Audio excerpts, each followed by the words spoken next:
Welcome to The Author Show, where we feature new authors and books, from fiction to self-help and everything in between. You'll find it all at theauthorshow.com. That's theauthorshow.com. And now let the show begin. Hello and welcome back to the show. This is your host, Don McCauley. Today we're welcoming program author Alicia Hill Jones, and she is the author of Divine Purpose. Alicia, how are you? I'm good, Don. How are you? Good. Well, tell us a little bit about yourself, please. My name is, as you said, is author Alicia Hill Jones. I was born and raised in Richmond, Virginia. Went to school in college and majored in accounting, which is an interesting story around that itself. I always had the desire to write since I was 12 years old, and my plan was to go to college and major in mass communication or either journalism, somewhere where I could use my writing. However, when I got to college, that whole plan kind of changed when, I guess, money became the focus of what I was trying to achieve once I graduated from college. So kind of derailed my plans to become a writer, but as I became an adult, that passion still was inside of me. And I decided back in 2005 that I was going to step out on faith and write my first novel, and that's what I did. So tell us about your book. Well, Divine Purpose is a story about a young woman. She's a single mother of a teenager, and she loses her job the day before her 30th birthday. And at that point, things just continue to go downhill for her. And she comes to a place where she's questioning, okay, what am I going to do now with my life? I have a daughter to raise, and I seem to be back at square one, and I'm turning 30 years old, and it seems like I have to start all over again with my life.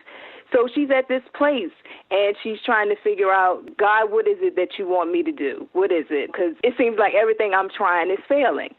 And so the inspiration of this story came from many of us come to that place, whether it's a circumstance that brings us there, where we start to question, is there something more I should be doing in my life? What is my purpose? We come to a point where we may feel unfulfilled in the place that we're in, or we may feel like we've done a whole lot, but we still haven't really accomplished anything. So that's the place where my main character, Krista Miller, is in her life, and that's what the story is centered around. Now, who did you write your book for specifically? I would say this book would appeal to males and females. Even though the main character is a female, I think it would appeal to males as well. Anybody that's in their place in life where they're trying to figure out, okay, what is my purpose? What are my God-given talents and skills? It would be for Christians that may be struggling along their faith journey. It may be for people that are curious about Christianity. I would say the age range would be somewhere between 25 and 45, and I say that because I think that's the time in life where people are kind of trying to figure out, okay, where am I trying to go in life? They're setting goals and trying to set out and accomplish those goals. The interest of my target audience would be people that are interested, like I said, in Christianity, anybody interested in the topic of relationships, empowerment, faith, and also spiritual growth. Now, could you say there's any type of central message or perhaps underlying theme that you would say runs throughout your book? Throughout this book, the theme is discovering purpose. And there's a lot of things out there now that can kind of give us what I would say a false sense of purpose, like a job that we've kind of settled in, but we really don't have a passion for, material things, education. Sometimes those things can give us a false sense of purpose.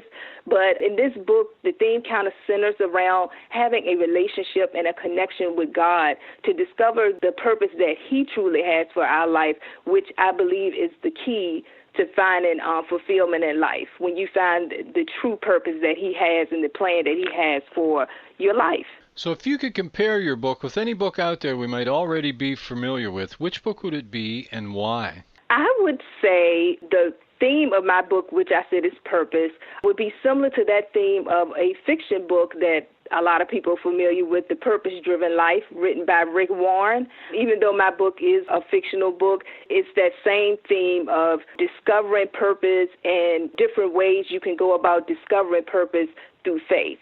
On the fictional side of it, I would say my writing style is very similar to Christian authors Rashonda Tate Billingsley and Kimberly Lawson Roby, who are also two of my favorite authors. I think my writing style is very similar to theirs, and their books are also Christian themed. Tell us about some of the characters in the book. Okay, well, the main character, as I mentioned before, her name is Crystal Miller.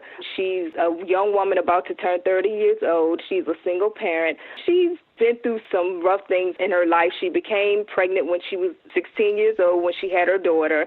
And the guy that she thought would marry her child's father, which is Taj Lewis, he's also in the story, things did not turn out the way that she thought they would with him. So she packed up and went back home to live with her parents until she was able to get out on her own. Crystal has two friends that are sort of like her support system, and we have Kenya Malloy, and we also have Monica, two of her best friends.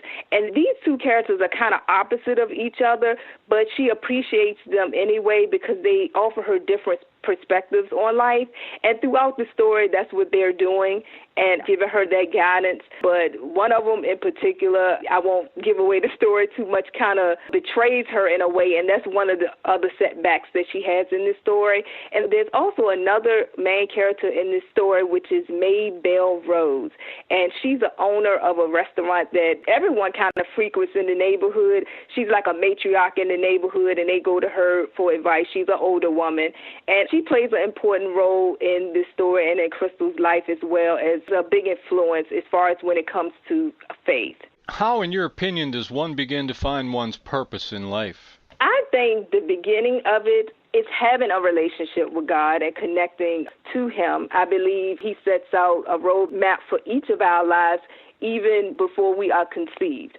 So I believe having that connection with Him is very important. And you can do that through prayer, through fellowship, through church, just connection with other Christians.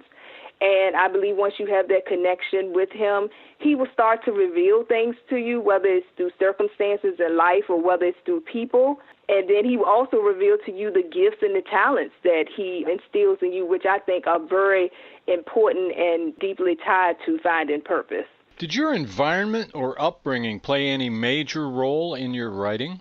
I would say it did. I grew up in a not so, I would say, good neighborhood, sort of rough neighborhood, and I feel like my writing is used to encourage, uplift, and motivate. Those are three things that I try to do in my writing. And me coming up from a not so good neighborhood to where I am now, which is 100 times better, I just want to show people that it doesn't matter where you come from. You can, with faith, because I had a grandmother that introduced me to faith at a very young age, and I believe that played a big part in where I am today. So if you have that faith, you can overcome anything. And so that's what I try to show through my writing.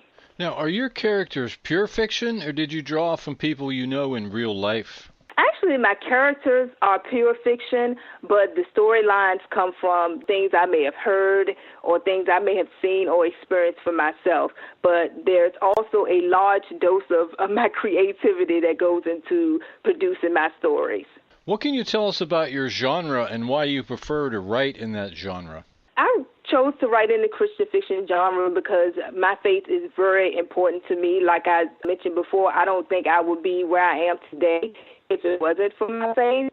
So what better way to show God and give Him glory than to use the gifts that He's given me to write stories that can also motivate and inspire other people and uplift them, and even cause some people to want to seek Him and say, hey, what is this Christian faith all about?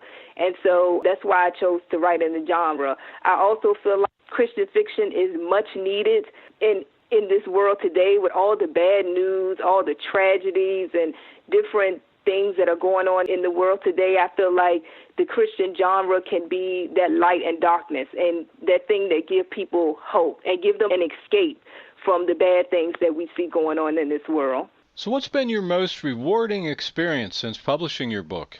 My most rewarding experience is the feedback that I get from readers, because it's confirmation to me that I'm doing what I should be doing, because I come to the point sometime where I feel like, okay, why am I doing this? I may not feel that I'm getting the results that I would like to get, but then when I hear that one or two readers come to me and tell me how my story has touched them and the different type of emotions they have felt reading my stories, then I feel like it's all worth it, and it's very rewarding hearing that feedback from readers.